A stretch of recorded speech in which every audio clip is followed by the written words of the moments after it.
بعد ما نزلت العقوبات على الاتحادية السنغالية والجامعة الملكية لكرة القدم من طرف الكاف على داكشي اللي وقع في النهائي ديال كاس افريقيا للامم بالمملكه المغربيه، فاش الانسحاب المدرب، انسحاب ديال اللاعبين، ومحاوله الجمهور اقتحام ارضيه الملعب. فاش خرجوا دوك العقوبات لقيناهم فعلا انهم ظالمه للمنتخب المغربي وخفيفه على المنتخب السنغالي. شنو دار القجع؟ كان فيه مدفع استئناف. شنو دار؟ خلى الامر كالم وكيشوف غير بعينيه وكيتسنى الفرصه جاتو. شنو هي؟ بعد ما قرر موتسيبي انه يدير تعديلات، حيت موتسيبي حسب التصريح الاخير ديالو ما عجبوش الحال في دوك العقوبات، ان العالم او الصحافه العالميه اجمعت على ان في افريقيا الا بغيتي تاخذ الكاس خاصك تنسحب، وانك الا شتي قرار ماشي حتى تما ما عجبكش من طرف الحكم انسحب، وبالتالي العقوبات تشجع على الانسحاب. ناض موتسيبي ما عجبوش الحال، بغا يدير واحد التعديلات في العقوبات ديال لجنه الانضباط. شنو دار القجع؟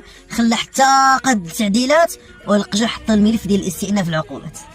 الذكاء ديال القجع، الذكاء ديال الرجل المناسب في المكان المناسب، خلى حتى عدل العقوبات عاد دفع الاستئناف، والاستئناف تحط فيه دوك العقوبات الجديده.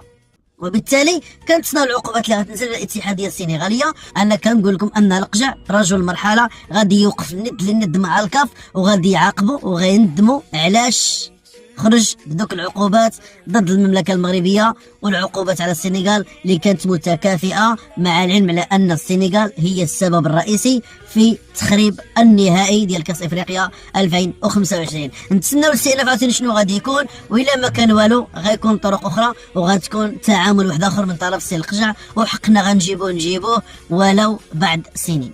بعد ما نزلت العقوبات على الاتحاديه السنغاليه والجامعه الملكيه لكره القدم من طرف الكاف على داكشي اللي وقع في النهائي ديال كاس افريقيا للامم بالمملكه المغربيه، فاش الانسحاب المدرب، انسحاب ديال اللاعبين، ومحاوله الجمهور اقتحام ارضيه الملعب. فاش خرجوا دوك العقوبات لقيناهم فعلا انهم ظالمه للمنتخب المغربي وخفيفه على المنتخب السنغالي. شنو دار القجع؟ كان فيه مدفع استئناف. شنو دار؟ خلى الامر كالم وكيشوف غير بعينيه وكيتسنى الفرصه جاتو. شنو هي؟ بعد ما قرر موتسيبي انه يدير تعديلات، حيت موتسيبي حسب التصريح الاخير ديالو ما عجبوش الحال في دوك العقوبات، ان العالم او الصحافه العالميه اجمعت على ان في افريقيا الا بغيتي تاخذ الكاس خاصك تنسحب، وانك الا شتي قرار ماشي حتى تما ما عجبكش من طرف الحكم انسحب، وبالتالي العقوبات تشجع على الانسحاب.